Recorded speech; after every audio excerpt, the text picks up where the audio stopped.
The sun beats down over a withered landscape where water once ruled. Lake Mead, now shrunk by relentless drought, lies exposed like a wounded giant. 10 miles south of Boulder City, Nevada, its cracked earth stretches in silent agony, revealing things meant to stay hidden far beneath the surface. Conservation Officer Daniel Cruz walks across the dried basin during a routine water level survey. His flashlight cuts across hardened mud until a curved metallic surface emerges from the dust like a secret, rising to breathe. The surface gleams faintly. It is smooth. It is silver. It does not belong here.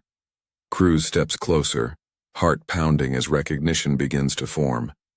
He radios in a calm but urgent voice for a recovery unit and forensics at the east side of Lake Mead. What began as a simple environmental check has shifted into something historic. Within hours, cables are anchored, machinery roars to life, and mud peels away as a forgotten shape slowly breaks free from its earthen tomb. A silver-blue Ford Mustang, rusted but unmistakable, is raised into daylight after being buried more than 4 decades beneath water and silt. The rear bumper bears a faint Mustang emblem.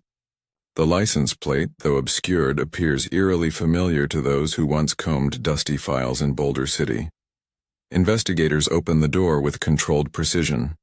Inside, skeletal remains sit in what once were front and rear seats. Tangled within dirt and decayed fabric, a silver necklace falls loose. Its pendant bears 3 engraved letters, ARW. That pendant once belonged to a 17-year-old girl named Amy Rachel Whitaker. She vanished in 1971 with her 15-year-old sister Rachel. Their disappearance fractured an entire community, turned neighbor against neighbor, and left 2 empty beds in a house where their mother never again closed their bedroom doors until she died. Now the missing Mustang has resurfaced, holding within it 2 silent witnesses who disappeared into the night and never returned. The town that once whispered theories behind closed doors is about to face the truth it buried with the lake. Who forced this Mustang into deep water and ensured 2 sisters remained unseen for 46 years?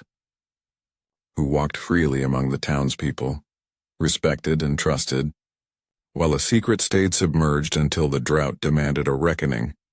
If you want to know how a pendant, a military paint code, and a missing log page unlocked a conspiracy that stretched across nearly half a century.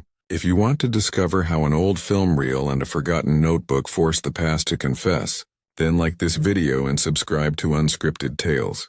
Turn on the bell icon so you do not miss the unfolding of this cold case. Tell me the city you are watching from, and together let us reach 5,000 likes to continue this haunting journey. By evening, the Mustang rests on a secured platform, mud still dripping from its frame. State units record every inch. A forensic technician notes that corrosion patterns do not align with a natural submersion. This was not a wandering vehicle swallowed by accident. This was placement, purposeful, deliberate. Night falls as the recovered vehicle is transported to a secure facility. The desert wind stirs faint traces of silt as though the earth itself exhales a long-held truth. Somewhere in a cold storage archive, a file stamped Unsolved waits for someone to breathe life back into it. The story that Boulder City tried to outlive has just risen from the lake bed. Amy Rachel Whitaker was 17. Rachel Whitaker was 15.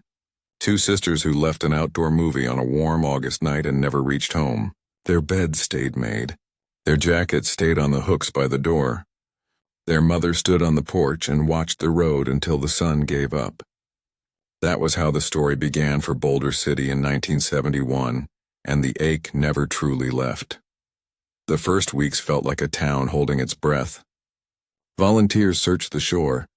Deputies drove slow along dirt tracks. People brought water and maps and hope. Then hope grew thin. Whispers took its place. Some said the girls ran away with friends. Some said the lake kept what it wanted. Some leaned closer and said a man with base access knew more than he admitted. Time turned those whispers into hard edges. Neighbors stopped waving. Families argued at kitchen tables. A clerk in a shop refused a hello. The sound of tires on the road to the dam made people look up without knowing why. The missing Mustang became a shadow that touched everything, even birthdays and graduations and quiet church mornings. There was a man who never missed the memorial candles. A uniform once hung straight on his shoulders. He kept his lawn tidy and his smile small and careful. He said little. He listened a lot. He had a calm that comforted some and unsettled others. When a name passed his porch on the breeze, he did not flinch. He had lived there for years. He kept a neat life for 46 of them. Boulder City learned to tuck the story into its pocket and carry it without talking. Still, the case waited. It waited in an archive box with a red stamp that faded. It waited in the mud under the lowering waterline. It waited in the hearts of those who could not forget the sound of a phone that never rang with good news. What finally moved the ground was not rumor. It was persistence. It was technology that could read old paint and rebuild collisions in 3 dimensions. It was conscience that refused to let a file gather dust. A drought pulled back the lid. A pendant with 3 letters told a name. A community that had been divided by silence began to be held together by proof. The truth did not arrive all at once. It rose in deliberate steps. A plate number that matched a page. A corrosion pattern that spoke a human choice. A chain of facts that made room for courage. Step by step, the story that hurt this town began to stand up and speak. A man who walked among them for nearly half a century believed his past would remain underwater. Yet the lake does not keep every secret forever. The August air in Boulder City felt warm and heavy, the kind that settled on the skin and carried the smell of popcorn and gasoline. On a dusty lot beside a makeshift outdoor screen, families folded chairs, teenagers laughed near the snack table, and a radio hummed a soul melody that drifted over cottonwood leaves. Amy Rachel Whitaker tied her blonde hair high, tucked a light jacket under one arm and nodded to her younger sister. Rachel trailed close, smaller, with the same bright smile that made strangers call them twins. They moved through the thinning crowd toward a silver-blue Ford Mustang that glinted under the street lamp. Tom Ridley lifted a hand as they passed. He smiled, said a few words, and lingered by the drink stand long enough for a ticket clerk to notice the time. That small detail would matter later, because the theater had a short replay after a projector glitch. Some people left early, some stayed. Timelines bent by minutes that would become questions on official forms. Tom walked toward the lot, then stopped as if uncertain whether to follow. The Mustang had already come to life. Amy turned the key and the engine answered. Headlights drew a silver brushstroke across the gravel. The sisters pulled out from under the cottonwood and rolled past the quiet storefronts, then eased toward the road that fell away to Lake Mead. The town thinned to a string of yellow porch lights. The radio inside the car faded under the rush of night air through a cracked window. A curve rose and fell. The Mustang made a final turn around the hillside and the lights disappeared beyond the bend. No one saw them again. Dawn pressed pale light through the Whitaker windows. The house held a silence that felt wrong. 2 beds remained untouched, blankets neat from the last careful hands that smoothed them. On the dresser, a tube of lipstick sat open beside a pair of earrings. In the small kitchen, 2 cups waited near the sink. The garage door rested slightly ajar. Margaret Whitaker stepped onto the front porch and stared down the dusty road where heat would later shimmer. She waited, then called into the house as if the rooms might answer. The dog barked once and then would not bark again. A phone rang through the quiet. Margaret spoke to the dispatcher and said both names twice. She held a photo already warmed by her hand. Outside, the first patrol car rolled toward Cedar Street. The morning carried a thin promise that someone would soon appear in the driveway and make the worry vanish. That promise did not arrive. When officers stepped inside, nothing was in disarray. Only absence hung in the air. A notepad on the table. A cardigan on a chair. A window blind crooked as if someone had adjusted it to watch the road. The questions began.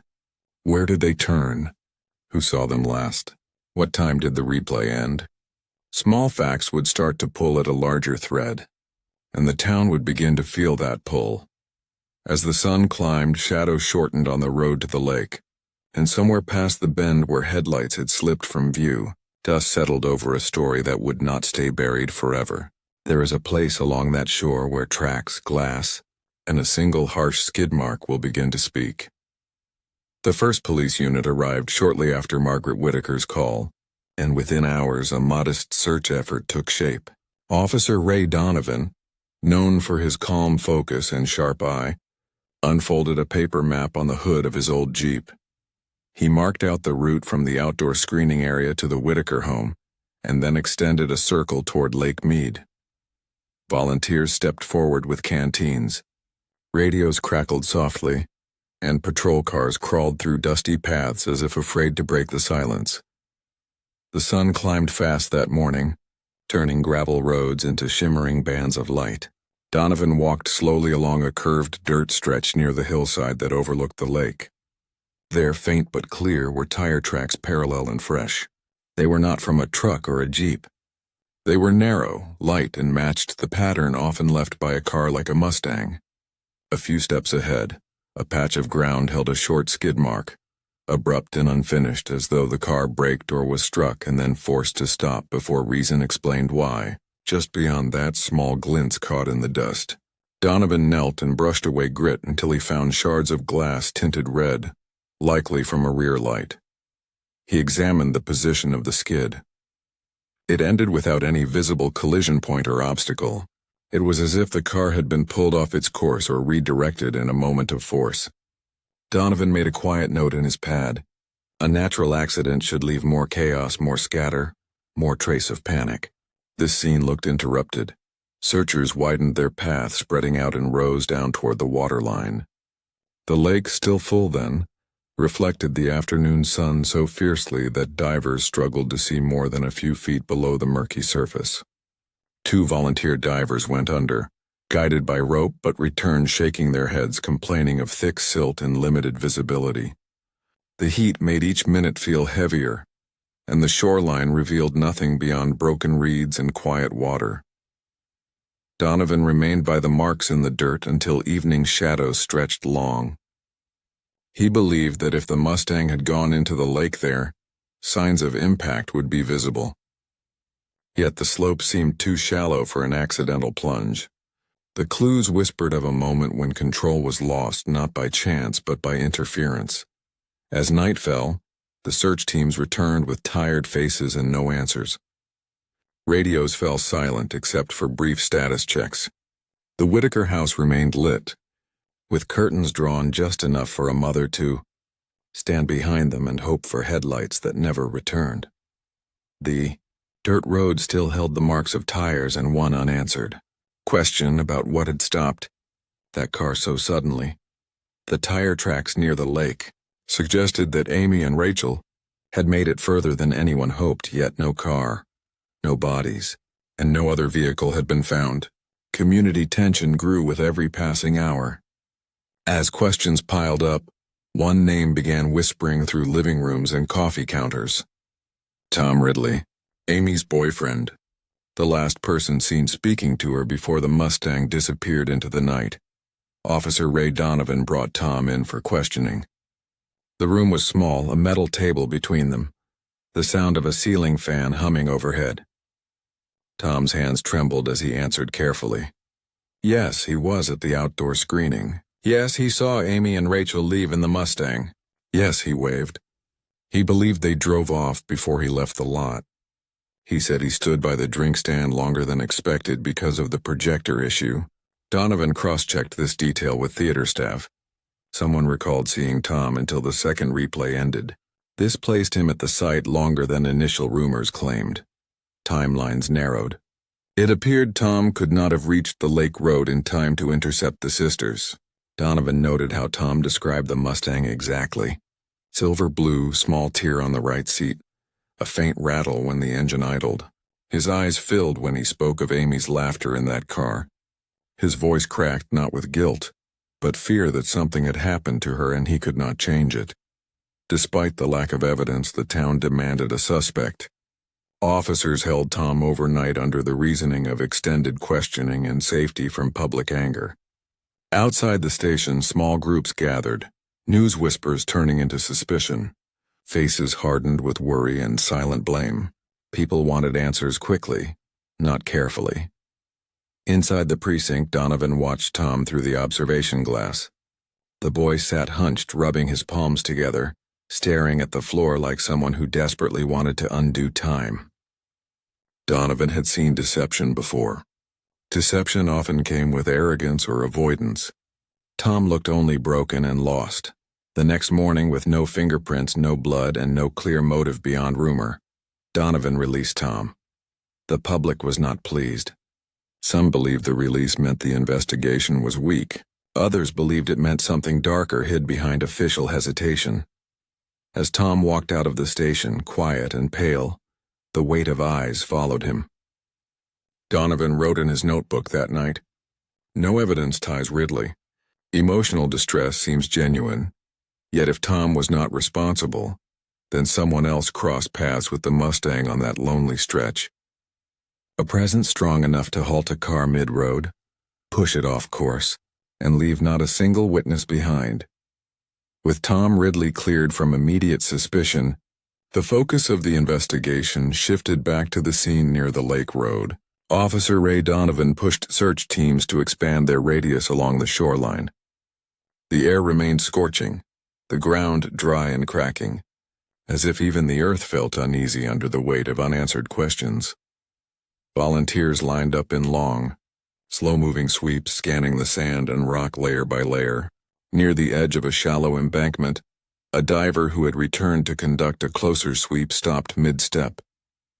Half buried in dried reeds lay a small mud-stained shoe. It was delicate, feminine, a size belonging to someone young. The strap was snapped as if broken in a moment of struggle or sudden force.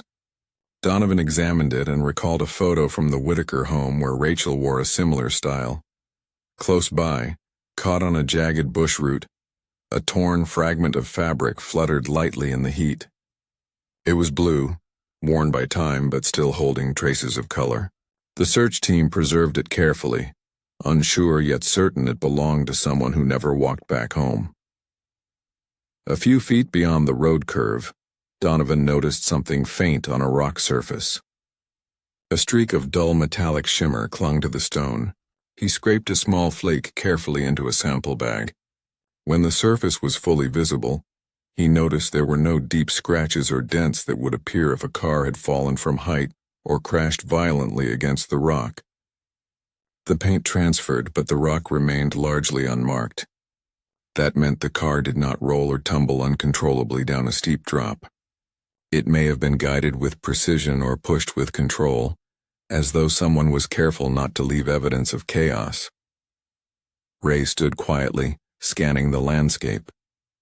The tire skid that ended abruptly still haunted his mind. Now with the shoe, the fabric, and the paint trace, a different picture began to form. Not a nighttime accident lost in panic, but a deliberate removal. A vehicle forced off course. A cleanup, not a crash. In his small notebook, Donovan wrote a new line with careful pressure. Vehicle likely moved post-event.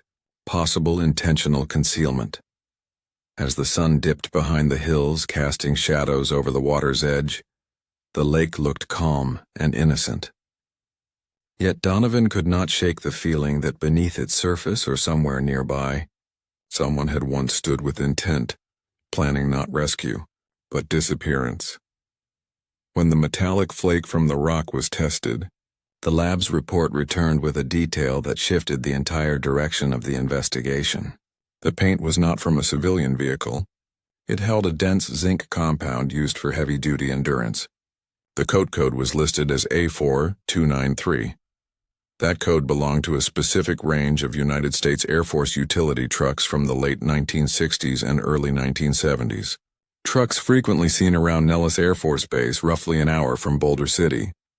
Officer Ray Donovan felt a familiar tension rising.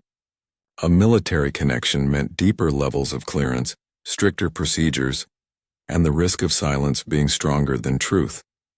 Still, he drove to Nellis with the lab sheet hoping for cooperation. Inside the vehicle maintenance division, he examined their checkout logs. There it was, 35 cargo truck, serial 177B, recorded as signed out for testing.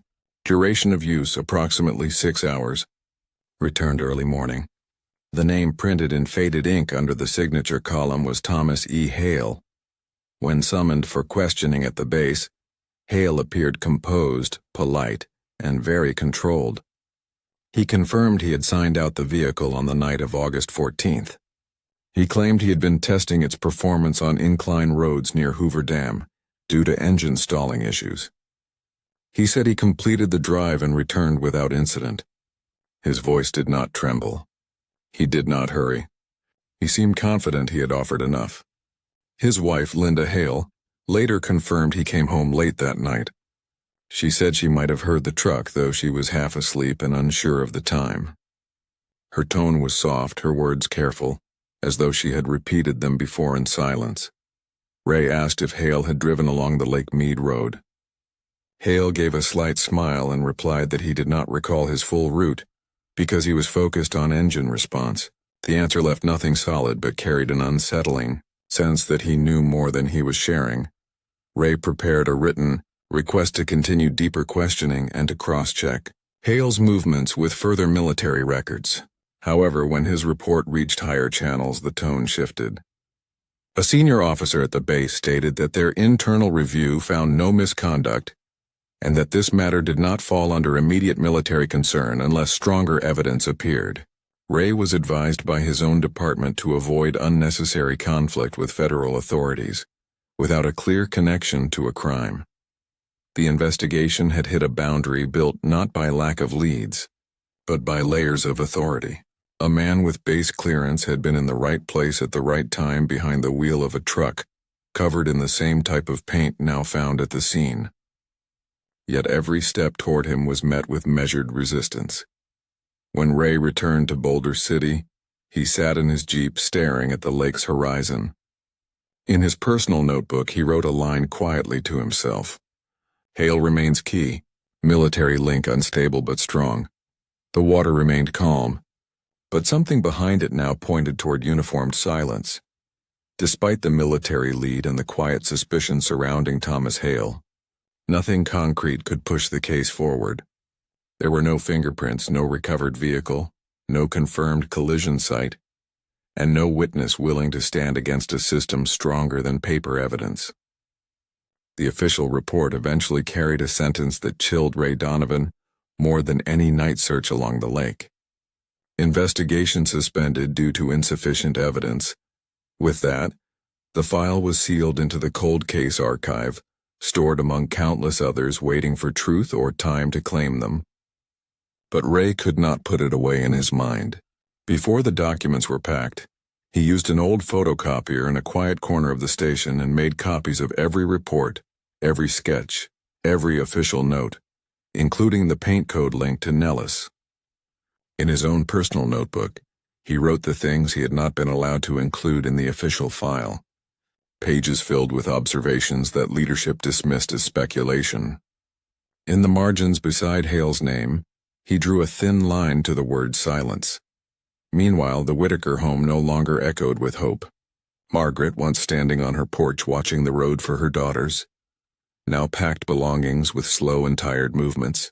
Neighbors offered quiet condolences, unsure how to approach a mother with no grave to visit and no truth to hold. One cold January morning, she closed her front door for the last time. The house stood empty soon after, a for sale sign leaning in the wind. Life in Boulder City moved forward outwardly, but the disappearance of Amy and Rachel stayed like a shadow in conversations that ended too quickly. Some believed the girls were gone forever by accident. Others whispered that someone had hidden something far too neatly. The name Hale did not appear in public accusations but lingered in subtle looks and uneasy handshakes around town. As winter rains arrived, Lake Mead began to rise again. Water crept over the sandy shorelines where Donovan had once inspected tracks and paint. Gradually, the places that held quiet signs of struggle disappeared beneath the surface once more. The lake swallowed every mark, It became glassy and still, as though it had agreed to keep the secret a little longer. Ray sometimes parked near the shoreline late at night, watching moonlight drift across the water. He kept his notebook close, turning pages slowly, reminding himself that this case was not truly lost. He wrote a final line on one worn page: "Evidence may be gone, but truth does not rot, and yet time would stretch on for years, longer than anyone expected. Long enough for the lake to change, for faces to age, and for the man Ray suspected to walk quietly through life, until the water finally pulled back again." Years passed. The Whitaker case file moved from one storage shelf to another, as departments were reorganized and records were shifted between facilities. During one transfer in the early 1980s, the blue fabric fragment collected near the shore was noted as degraded. A young technician scribbled a brief recommendation suggesting it be discarded due to contamination and poor preservation. It remained in a box only because someone placed it back without signature or care. The chain of custody weakened as time wore on, leaving the evidence more symbolic than reliable. Ray Donovan eventually left the force. The weight of unfinished cases, especially the one involving Amy and Rachel, sat heavy on his shoulders even after he handed back his badge. In his home office, he kept a locked drawer with photocopied pages of the original investigation, his handwritten observations, details about the military paint, the torn shoe, and the calm face of Thomas Hale. He never called it closure. He called it waiting. As the 1990s arrived, Boulder City changed. New families moved in, unaware of the silence behind the old porch on Cedar Street. Teenagers from the local high school stumbled upon the cold case while working on a project about historic disappearances. For a few weeks, curiosity stirred again. Questions rose. Old newspaper clippings resurfaced, and a picture of Amy and Rachel floated around classrooms. But without new leads and no car found, interest faded like a story told without an ending. Meanwhile, outside human control, Lake Mead began to change. The climate shifted year after year. Rainfall decreased. Summers intensified. The waterline began to sink in slow, steady stages. Boats were pulled back further from their original docks. Shorelines expanded into cracked paths where children once swam. Layers of mud that had held secrets for decades slowly loosened under the sun's relentless pressure. Ray, now older and quieter, would sometimes drive out near the lake just to sit and think. He watched the water retreat little by little, as though the past itself was being drawn toward light. Before his health declined, he handed his private archive to an old colleague, asking only that it never be thrown away. He said that truth, even when buried, does not dissolve. It only waits for time to bring the right person to uncover it. As the 2000s approached, the Mustang remained hidden, and a man who had once driven a military truck slept peacefully in his Henderson home without fear of a knock on his door. But nature continued to pull at the edges of the story. Lake Mead kept dropping, exposing remnants of lost boats, rusted tools, and forgotten relics. It was only a matter of time before something larger emerged that would call the investigation back into motion. June 2017 arrived with record-breaking drought, and Lake Mead looked nothing like it once had.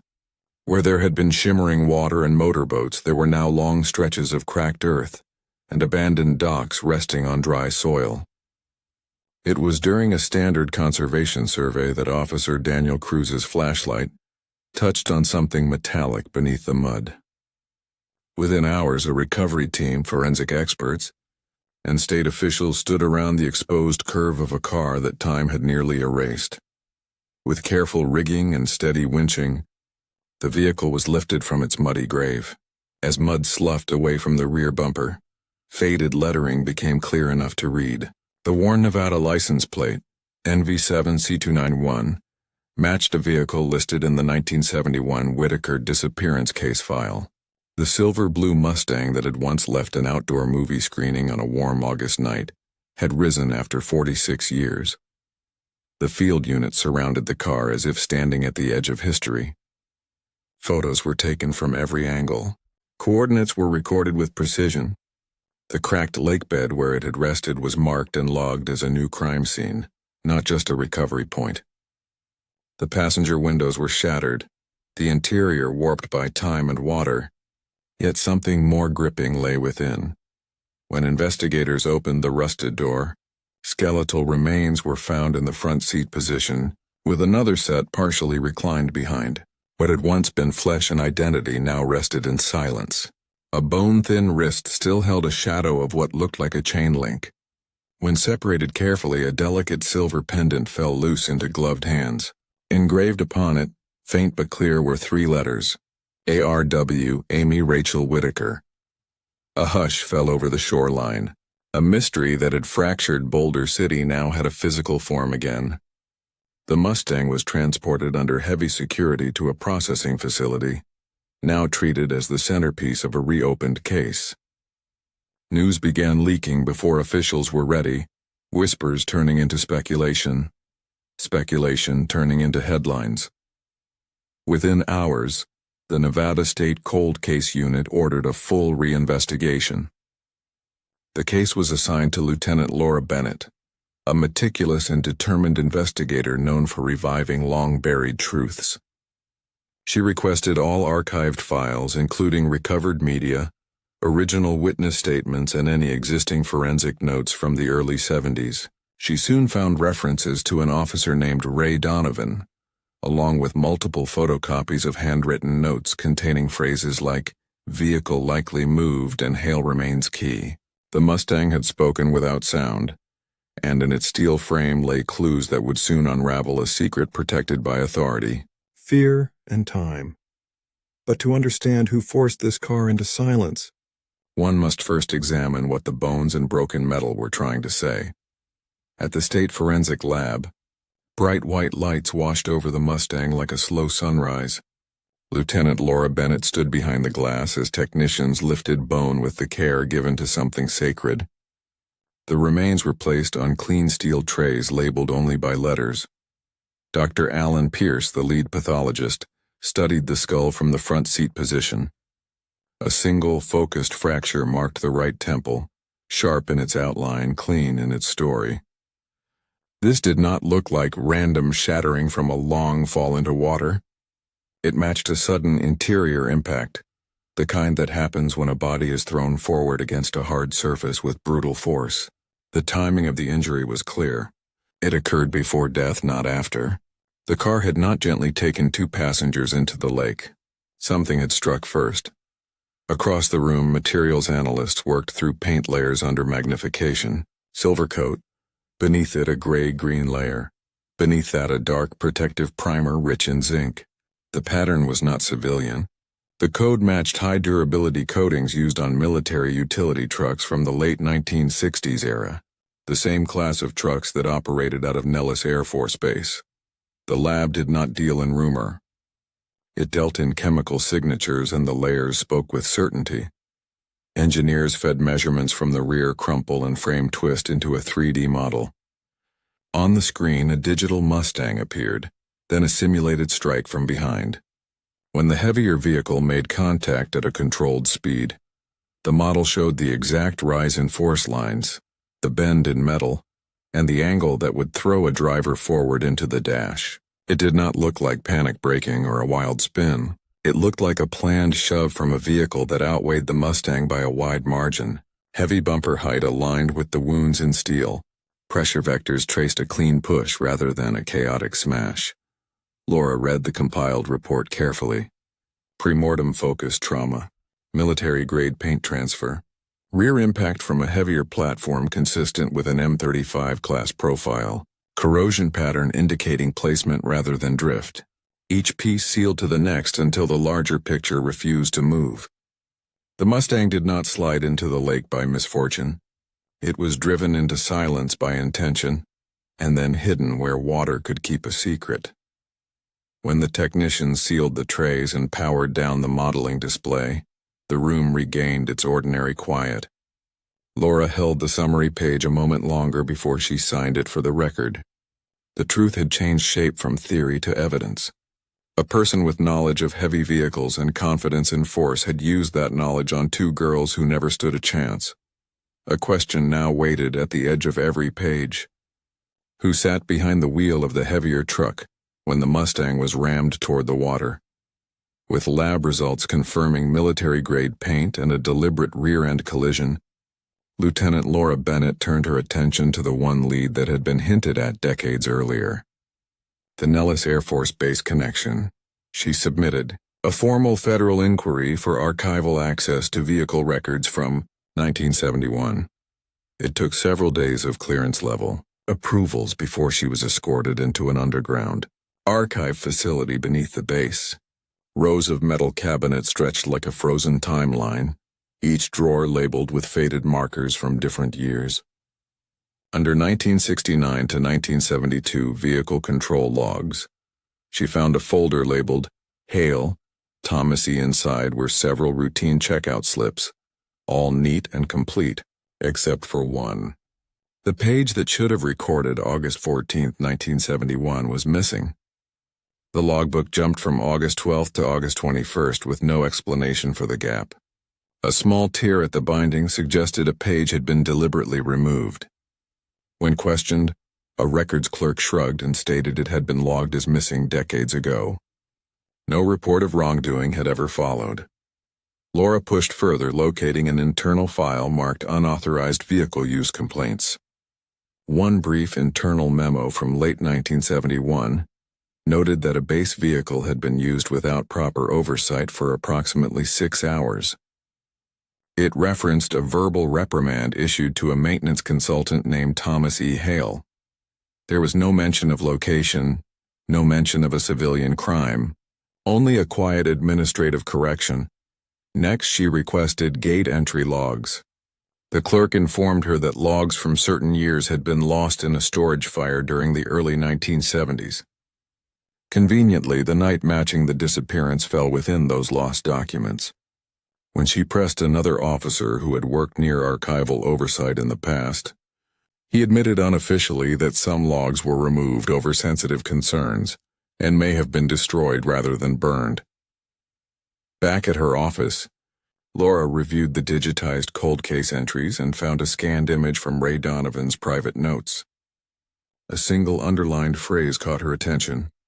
Truck Nellis, strong influence to close. She also found an annotation he had written privately. Hale remains key. Someone instructed stand down. She closed her laptop slowly, recognizing that Ray had seen something long before she arrived. He had tried to follow this path but was buried under institutional pressure that came with the shadow of military involvement. He may not have had the tools or authority to continue properly, but he had preserved the direction the truth pointed toward. Laura now had modern forensics, missing log records, military reprimands, and a paint signature that matched a specific class of Air Force utility trucks. The missing page was not a coincidence. It was a barrier. She made a new entry in her report summary. Connection to Nellis is not secondary. It is central. Yet knowing that the past pointed to Hale was one thing. Proving that he was behind the wheel when the Mustang was struck would require more than a missing page and a chemical analysis. Somewhere, something remained that would tie him to that night beyond speculation and silence. Lieutenant Laura Bennett knew there was one person who had once stood at this same crossroads, staring at the truth but unable to move further. She located former officer Ray Donovan through public records. He was retired now, living in a quiet residential area on the outskirts of Henderson. Age had bent his frame, but his eyes still held the sharpness of someone who had memorized too many details to ever let them go. When Laura arrived, Ray already seemed to know why she had come. On a small kitchen table beside a cup of untouched coffee, he had laid out a worn brown folder. The pages inside were yellowed from years of turning, edges frayed like the memories they carried. He opened it without words and slowly pushed it toward her. Inside were photocopies of everything he had saved. Original crime scene sketches, early lab findings, photographs of the tire skid, notes about the torn shoe and fabric. Most importantly, several handwritten pages with personal observations. Some were marked with a single line at the top, not included in official report. One entry written in firm ink read, "Military involvement suspected. Hale drove M35 truck on disappearance night. Command pressure to stand down. Evidence missing or withheld." As Laura traced the ink with her eyes, she realized Ray had been closer than anyone had allowed him to be. He had followed threads that others had cut. He had tried to push further but had been halted by powers beyond local jurisdiction. Ray watched her quietly and asked only one question. "Has the car been found?" Laura nodded. He closed his eyes for a moment as though releasing a breath he had been holding for 46 years. He told her he had always believed the girls deserved better than silence. He admitted he could not prove anything then, but he had hoped someone one day would have enough evidence, authority, and persistence to finish what he began. Before she left, he rested his hand on the folder. His voice was quiet but steady as he said that this case had never been just a report. It had been a promise. Laura carried the folder out of the house with care, not as a stack of documents but as a torch passed forward. In her car, she opened her own notebook and added a line just beneath her previous summary. Donovan believed. Now I must prove there was no turning back now. A final path toward truth had begun to take shape, and the man named Thomas Hale was no longer part of an old rumor, but a central figure in a crime that was ready to speak again. Lieutenant Laura Bennett knew that suspicion was not enough. She had paint codes, collision analytics, missing log pages, and handwritten notes pointing directly toward Thomas E. Hale. But she needed modern, undeniable proof that would hold in court, and so her next step was to observe the man who had once driven a military truck into the night and returned without mention of two missing sisters. Surveillance began in Henderson, Nevada, where Hale now lived a quiet suburban life. To neighbors, he was the polite older man who watered his lawn at sunrise and walked to the same corner store for black coffee every morning. His schedule rarely shifted. He left his home at the same time. He greeted people with a calm nod. He drove slowly, always within the speed limit. He appeared disciplined, careful, and entirely ordinary. But ordinary did not erase history. Laura's team monitored him discreetly, logging every habit, every route, every person he spoke with. They never approached him. They simply waited for an opportunity. One came on a quiet Wednesday morning when Hale discarded a coffee cup in a public trash can outside a small diner. Later, while taking out his household garbage, he unknowingly included used tissues and an old disposable toothbrush among the waste. Legally recovered as abandoned property, the items were sent directly to the state crime lab.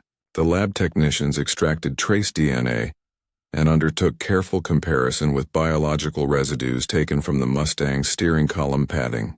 Despite years of submersion and degradation, a partial genetic profile had survived from the inner material of the steering cover, likely from skin contact at the time of forceful impact. When the lab results returned, Laura read them in silence. The partial DNA profile extracted from the Mustang was consistent with the DNA recovered from Hale's discarded items.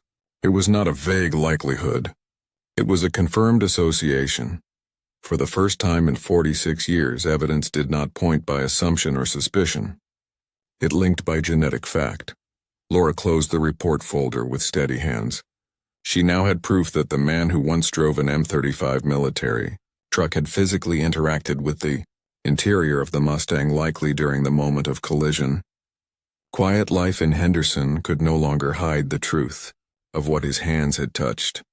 With the DNA link officially confirmed, Laura Bennett moved swiftly. A judge approved a full search warrant for Hale's residence based on probable cause tied directly to the recovered Mustang. The execution was planned for dawn, when silence was heavy and movement would be minimal. At first light, unmarked vehicles rolled into the quiet Henderson neighborhood. Officers stepped out in coordinated silence. The knock was sharp. The entry was quick, controlled, and professional. Hale was found sitting in his living room, awake and dressed as though he had expected them. He did not resist.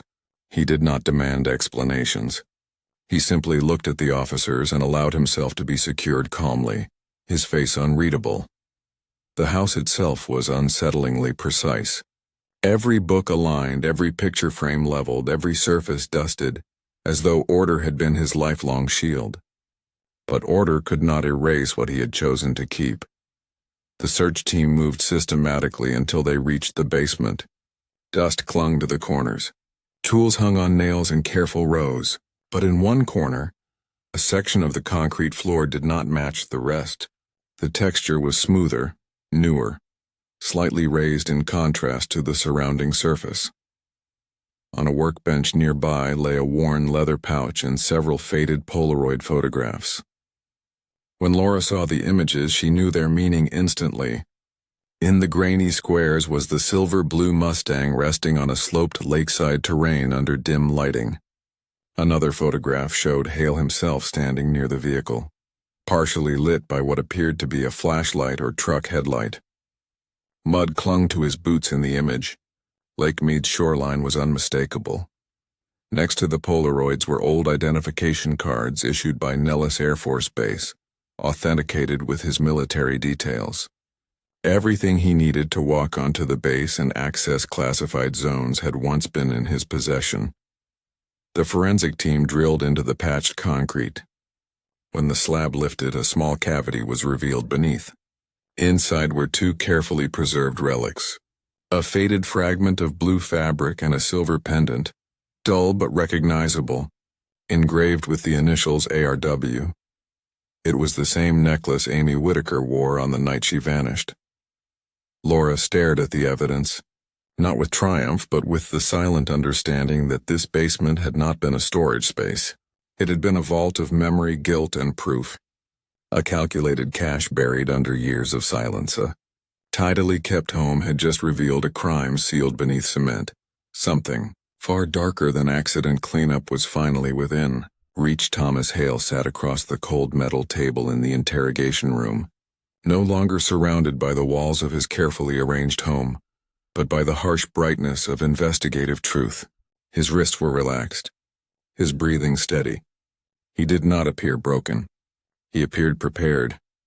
Laura Bennett entered with measured steps, her voice level as she began. She presented the evidence one by one: the Mustang images, the Air Force identification, the necklace engraved ARW, the fabric fragment. Hale did not flinch. When she mentioned DNA found on the recovered Mustang matching biological traces from his personal belongings, he simply exhaled slowly. Then he spoke in a quiet, unshaken tone.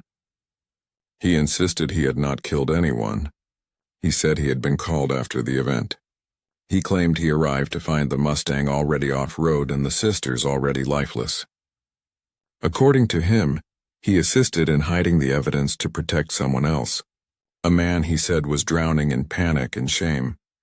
He mentioned one name with deliberate calmness: Richard Whitaker, the father.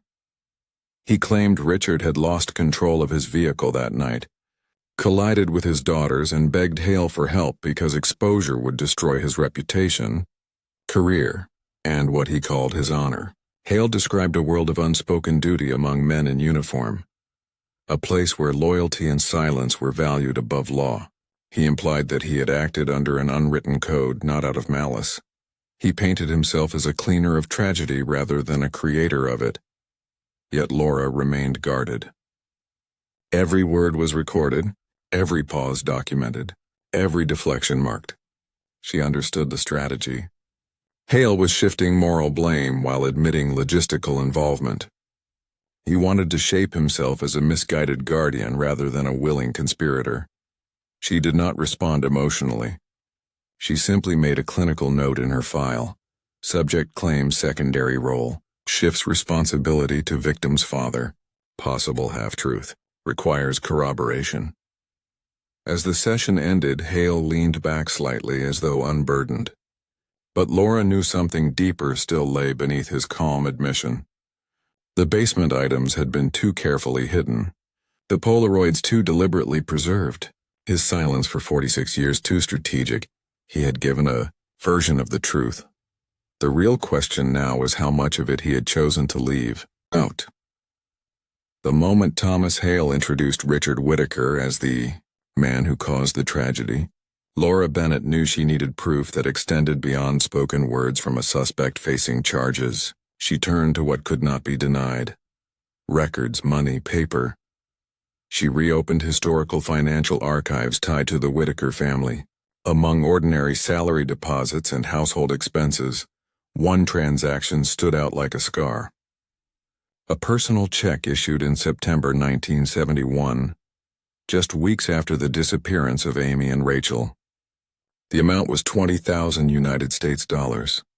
Adjusted for the time period, it was equal to a life-changing sum. The check was written to Thomas E. Hale and casually labeled consulting fee. There had been no official consulting arrangement between them on record. No project requiring that kind of exchange. It reeked not of business but of silence.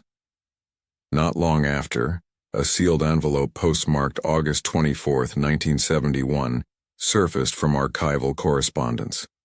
It was addressed to T. Hale, Nellis Air Force Base. Inside, a shorthand-written note read in faded black ink, "We must protect our honor. It cannot come back to us. Your part will be settled soon." No names were written, but the handwriting was confirmed to match Richard Whitaker's employment documents from his time at Hoover Dam. With this, a disturbing pattern emerged. 2 days before the disappearance, both Whitaker and Hale had been logged as working on the same maintenance shift at the Hoover Dam, under a joint operations schedule involving military support staff. Their access to restricted transport and vehicles during that time was confirmed. Their paths were undeniably linked. Laura then traced fragments of memory from people who had lived in Boulder City during those years. An elderly former neighbor recalled Richard's funeral a year after his daughters vanished. She remembered only one unfamiliar man attending from a distance. He wore a military-style jacket and stood far from the mourners. He left before the closing prayer. She also remembered that same man often driving a green-painted vehicle around that time. A vehicle just like an M35 truck. Piece by piece. The father's name was no longer merely spoken by Hale. It was tethered to money, messages of honor, shared work assignments, and quiet funerals observed in shadow. Father had not only lost his daughters, he may have started a cover-up that endured for nearly half a century with another man willing to carry the burden in silence. But what kind of moment drives a father to hide truth rather than face consequence? When the evidence team had cracked open the concealed storage space in Hale's basement, they had found more than Polaroids and a necklace. There had also been a small metal canister, coated in dust and marked faintly with handwritten words. August 71, it was a Super 8 film reel, a relic from a time when handheld recording devices were rare and used only by those who had access or purpose. The reel was transported under heavy chain of custody to a forensic media lab, where specialists handled it with gloves and precision. The moment it was digitized and projected onto a screen, the silent footage unfolded like a confession frozen in time.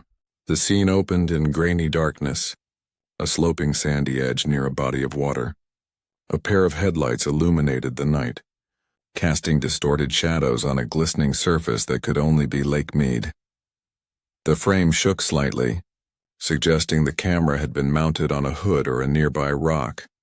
Then came the unmistakable shape of the silver-blue Mustang.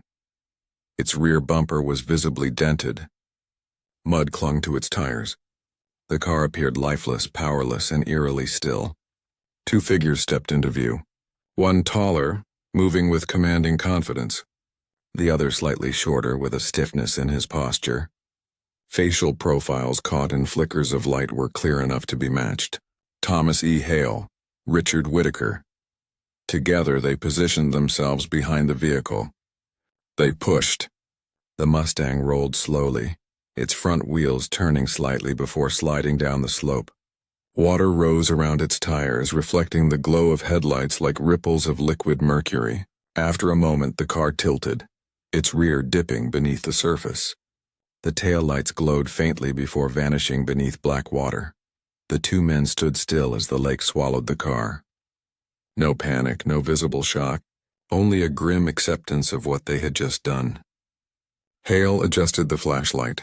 Whitaker's shoulders trembled subtly, suggesting fear or devastation. Then the footage abruptly ended. Lab specialists confirmed the film was unstaged, original and consistent with technology available in 1971. Light, angle analysis, and atmospheric conditions also aligned with a late-night time frame similar to the disappearance. It was not a rumor anymore. The night Amy and Rachel vanished had been filmed by one of the very men responsible for their disappearance from the world. The lake had not stolen the truth. The truth had been deliberately placed there, buried under silence and water for 46 years. Yet one unanswered question still burned silently. What truly happened before the camera ever started rolling? The second interrogation was not about prying loose fragments of truth. It was about letting the weight of undeniable evidence unlock the rest of the story. Thomas Hale was brought back into the interview room. This time he looked different, less composed, less guarded. He rested his hands on the table without resistance. The Super 8 footage had already been presented to him. He had not denied a single frame. The recorder clicked on. Hale began to speak, his voice quiet and steady, as though he had rehearsed this story in his mind for decades. He explained that he had received a desperate call from Richard Whitaker on the night of August 14th, 1971. Richard had been incoherent, panicked, claiming something terrible had happened near the lake road. Hale had driven toward the location, using his clearance to temporarily remove an M35 military transport truck from Nellis Air Force Base. When he arrived, he found the Mustang off the dirt road, wedged at a slope near the waterline. The bodies of Amy and Rachel were already lifeless. Richard, according to his words, kept repeating that it was unintentional. He said he had struck their vehicle by accident on a curve, lost control, and panicked. He pleaded with Hale for help, claiming that if the truth was exposed, his life, reputation, and everything he represented would shatter. Hale stated that his training and loyalty to a structured code made him react without question. He believed he was protecting a man who had made a tragic mistake, not concealing a calculated crime. The M35 truck was used to push and maneuver the damaged Mustang down the slope, but in the moment everything still felt unreal to him. That was when he decided to record it. He admitted that filming the act was a twisted form of mental justification. He wanted proof that he was not making the decision alone. He wanted a record so he could one day remind himself that he had been following another man's plea, not acting out of personal intent. He believed this made him obedient rather than guilty. Over the years, he convinced himself that burying the film was part of burying the blame. But guilt had taken root anyway. He confirmed receiving payment from Richard later. He confirmed writing no reports, covering tracks, watching the case get sealed, and choosing silence instead of confession. He justified his actions by saying it was about honor and duty, but even as he said the words, they sounded weaker than ever. A state-appointed legal counsel was present and confirmed that the statement was given voluntarily with full understanding of legal consequences. Hale signed the transcript after reviewing it quietly. By the time the recorder clicked off, the room felt heavier than before. He had given the full timeline. He had admitted his role. He had pointed to guilt anchored not just in action, but in blind allegiance to a false ideal of honor. Yet, one final step still remained. He had confessed to helping cover up a tragedy. Now justice would decide how long the price of silence must be paid. The courtroom in Clark County felt heavier than any interrogation room. It was not only a trial, it was a reckoning. Reporters filled the public seats. Former Boulder City residents came out of silent curiosity, or perhaps long-carried grief. Every person waited to hear how a 46-year-old truth would finally be spoken aloud before a jury. Prosecutor Michael Owens stepped forward with calm intensity. He framed the case not just as an act of concealment, but as a theft of closure stolen from a family and a community for nearly half a century. His sequence was surgical. The Super 8 film was projected, capturing the silent cooperation of two men as the Mustang disappeared beneath the lake. The silver pendant engraved ARW was displayed. The photographic evidence of the basement cache was laid out. Financial logs showed a $20,000 United States dollar payment to Hale shortly after the disappearance. Letters referencing Honor were authenticated. DNA analysis confirmed Hale's connection to the submerged vehicle. Military log discrepancies, missing pages, and Ray Donovan's original notes were entered as contextual support. Owens emphasized that Hale had not only concealed a crime, but preserved the memory of it through images and artifacts, knowingly allowing a grieving mother to die without answers. Defense attorney Ellen Morris did not attempt to disprove the facts. Instead, she aimed to humanize Hale. She argued that he acted under immense pressure after receiving a call from a distressed father. She suggested that Hale had been emotionally manipulated under a code of military loyalty and discipline. She portrayed him as a man crushed by fear and a misguided sense of duty rather than malicious intent. But as the jury rewatched the Super 8 footage, it became clear that this was not the act of a bystander pulled unwillingly into tragedy. It was a deliberate, coordinated effort carried out calmly and knowingly. After deliberation, the jury returned to their seats. The foreman rose and read the verdict. Guilty on charges of concealment of homicide and destruction of evidence for the purpose of obstructing justice. The courtroom murmured softly with a sense of solemn closure rather than triumph. Judge Martha Delaney issued a sentence of 20 years in state prison, noting the magnitude of harm caused by nearly 5 decades of silence. Hale did not plead for mercy. He did not protest.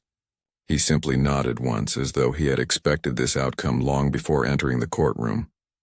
As he was led away in handcuffs, his steps were slow and steady. He did not look at the crowd. He did not look back at the courtroom. He seemed to understand that the truth had never truly belonged to him to keep. The verdict marked legal justice, but emotional closure was still something the community and the memory of two sisters had to find for themselves. When the trial ended and the courtroom lights dimmed, Lieutenant Laura Bennett stood outside beneath the Nevada sun. The air felt lighter but not peaceful. Justice had come, yet its arrival carried the echo of every year it had been delayed. She drove that evening to the edge of Lake Mead, the same place where the Mustang had once slept beneath the water. The sun was setting, turning the lake into a sheet of copper and glass. It looked like a mirror, reflecting not only the sky but everything that had been hidden beneath its surface for nearly half a century. Laura opened her notebook one final time. Between its pages was a copy of Ray Donovan's first field sketch, preserved since the 70s. His handwriting had faded, but the words still spoke with quiet power. Evidence may be gone, but truth does not rot, she smiled softly. That promise had been kept, across generations, from an old officer who refused to forget, to an investigator who refused to let silence win. The Whitaker sisters were finally laid to rest in a small ceremony attended by the few who still remembered their laughter. Margaret Whitaker never lived to see justice, but her daughters' names were no longer trapped in an open case file. They were spoken again with dignity, not as mystery but as memory. Ray's ashes were scattered near the same lake he had watched for years, waiting for truth to surface. And in a way it had. The water no longer hid the secret it once guarded. It had returned what it borrowed from the living. The story of Amy and Rachel, of Ray and Laura, of honor and truth was not only about justice found, it was about a truth that had outlived fear. Because honor without truth is only a lie dressed as loyalty, and only truth can heal the cracks in a community's silence. As the wind moved softly across the lake, the reflection of the setting sun shimmered like a quiet farewell. Lake Mead had become more than a scene of loss. It had become a mirror that gave back what the past tried to keep. If you are still watching this story, it means it reached your heart. So this story deserves your like and your subscribe, and make sure to turn on the bell icon, because many more real cold case stories are waiting for you here on Unscripted Tales. Please complete 5,000 likes on this story, because that is the target my mother set for you. Help me reach it, it is totally free. And tell me, from which city are you watching this story?